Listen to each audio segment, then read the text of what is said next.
Na na na na na na na na Batman. Na na na na na na na na Harley Quinn. Na na na na na na na this movie sucks. Spoilers! Spoilers! So before we begin, if I sound a little strange in this video, it's because I'm getting over a cold. And I've put off reviewing this for far too long because of the hurricane and me getting sick.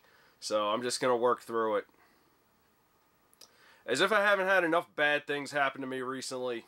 So Batman and Harley Quinn is a new DC animated movie, and it was created by Bruce Timm, who brought us Batman the Animated Series and Justice League, and it's done in a very similar style, although it's more Justice League than Batman the Animated Series, based on the look of it and the fact that they actually mention other members of the Justice League. So the plot of this movie is Poison Ivy teams up with another DC villain called the Floronic Man, and they're planning to steal these chemicals and turn everyone in the world into plant people, because that's their thing. So Batman and Nightwing need to track them down and stop them, and in order to do that, they have to team up with Harley Quinn, because she knows Poison Ivy, because they hung out once or twice, I guess.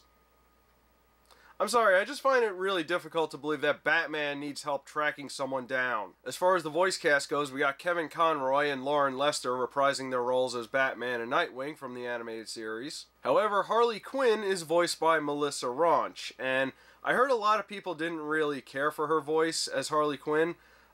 She's definitely very different than Arlene Sorkin was, or even like Tara Strong, or most of the other people that have played Harley Quinn over the years. I think she's alright. I think she's a perfectly serviceable Harley Quinn, but I do kind of see what people are saying about that. I think maybe there was a little too much like bite to her accent, maybe a little too much New Jersey in her accent, but otherwise I thought she was okay. There's also Paget Brewster, who plays Poison Ivy, and Kevin Michael Richardson, who plays Floronic Man. I should also mention that Bruce Timm makes a voice cameo as Booster Gold. Unfortunately, he wasn't actually in the movie. They just talked to him over the radio, and then they kind of quickly brushed him off after he said he wants to come and help. Why does everyone hate Booster Gold? So a lot of people were giving this movie criticism very early on. I think it had a theatrical run, a very limited theatrical run, if I'm not mistaken. But I saw a lot of reviews for it online, or not full reviews, but I heard some things people were saying about it. And a lot of people were saying it was pretty bad. And I found that hard to believe because it's Bruce Timm. He brought us some of the best animated superhero shows of all time. And the fact that he has full range on a movie just seemed really good. It seemed like a good idea. But upon watching it, I saw what they were talking about. This movie is actually rated PG-13, but I swear it really felt more like an R. There was a lot more violence, like more violence than you would normally see in Batman the Animated Series or Justice League. A lot of people got killed, there was a lot of blood. There was a scene where Floronic Man actually just straight up stabs a guy, and then we had to watch him die, and yeah, I think that went beyond the PG-13 rating. There's also a lot of cursing in this movie, and well, we might as well just get into it. There's a lot of sexual promiscuity. The whole thing with Harley Quinn in this movie is that she had gotten out of prison some time ago, and she kind of disappeared. But then Nightwing finds her working at a restaurant that is superhero themed, and all of the waitresses are dressed in skimpy outfits very similar to a lot of the female superheroes in the Justice League. And actually, I do have to wonder, is that allowed in the DC universe? Does anyone actually have like the trademark on like Supergirl and Wonder Woman and all that? Because I feel like whoever owns that cafe could get sued. And I don't think you want to get sued by the Justice League. But yeah, she got harassed by a bunch of assholes in the restaurant, and of course they got their asses beat.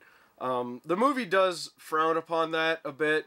Like, the restaurant has a policy, you're not supposed to touch the waitresses, but still, just the fact that they put that in there, it not only felt pointless, but seeing it in the context of a Bruce Timm show that, you know, a lot of people grew up with, it just felt wrong. Things were made even worse because not too long after that scene, when Nightwing catches up with her, Harley Quinn ties him to a bed, and it's implied that she has her way with him.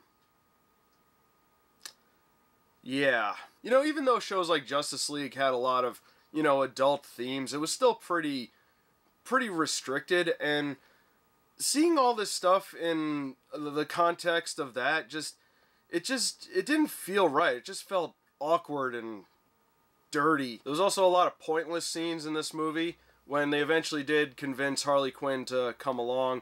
There's a scene where she jumps out of the Batmobile and chases down this guy, and they have this whole big chase scene through a city, and they eventually catch up to him, and the reason why she chased after him because it was a guy that stood her up. And that was it. That was the whole scene. It had nothing to do with anything. Speaking of pointless, they actually had Swamp Thing in this movie. And as much as I do love that Swamp Thing is showing up more in DC animated stuff, he was completely wasted in this movie. He was wasted more in this movie than he was in Justice League Dark. It also seemed like they tried to put a lot of camp in this movie, and most of the time it just didn't work. There was a scene where these investigators were checking out this place, and Batman was like, well, let me try. And the guy was like, oh, my best people already went through this place 100 times. What do you... And Batman goes, well, your best people are not me. And I'm like, why is Batman just going on about how awesome he is? The Bruce Timm Batman, you know, he was more subtle. He would have just did it and not said anything. And then the guy would be like, oh, okay. Although I gotta admit, there were a few genuinely funny moments in this. There's a scene where they're driving and Harley Quinn keeps trying to say something and Batman keeps shutting her up. He's like, and she's like, but I gotta, like that, just over and over. That was pretty funny. The ending of the movie was also a little bit funny. The way that Harley Quinn eventually convinces Poison Ivy to stop was kind of funny. And then what they ultimately do with Floronic Man probably would have been funny if it didn't feel like a cop-out. Honestly, though, the best part of this movie is when they go to this bar that's just for sidekicks of all the Gotham criminals, because not only was just the very idea of it really funny, but the whole bar was full of references. Although the absolute best part of this movie was hearing Rob Paulsen sing. He was voicing these characters, Min and Max, who are these twins that were henchmen of Two-Face, and they were singing karaoke at the bar, and they were singing Don't Pull Your Love, and it was just one of the coolest things I've seen in a while, and mostly because it's Rob Paulsen singing, and anyone that's ever seen Animaniacs knows that he can sing. Although, if this is supposed to be in continuity with the other Bruce Timm shows, Min and Max should be dead. Speaking of which, at the bar, we also see Captain Clown! He lives! I should also mention that Melissa Raunch sings Hanging on the Telephone while they're at the bar, and it was a really good performance as well, although I feel like she got kind of overshadowed by Rob Paulsen. I believe both of those clips were on YouTube. I hope they're still there and they haven't been taken down. I would say just look up those and then just skip this movie. So yeah, this wasn't very good, and it was also very disappointing. For one, the DC animated movies have been on kind of a roll lately, and I guess it was about time they had at least one flop. Also, the fact that this was a Bruce Timm production made it even worse, because when I found out he was doing another one, I got kind of excited. It's a shame, too, because I do see what they were trying to do with this movie. Like, they tried to play up Harley Quinn as being a tragic character because she had just gotten out of prison, and she wants a normal life, and she can't find a good, steady job, and she has to live in this crappy apartment. And, you know, Batman the Animated Series actually had a really good episode with that same theme, with the Penguin. But here, it just kind of got overshadowed by all the bad things in this. I feel like maybe if they had played it straight and just treated it like it was an episode of Batman or Justice League, perhaps it would have gone over a lot better, but as it is right now, it's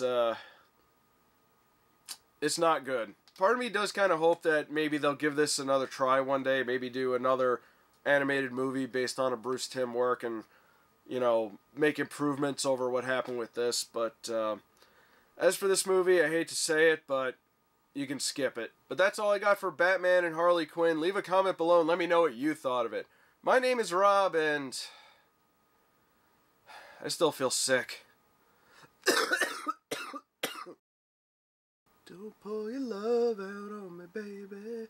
If you do, I think that maybe I'll just lay me down, cry for 100 years.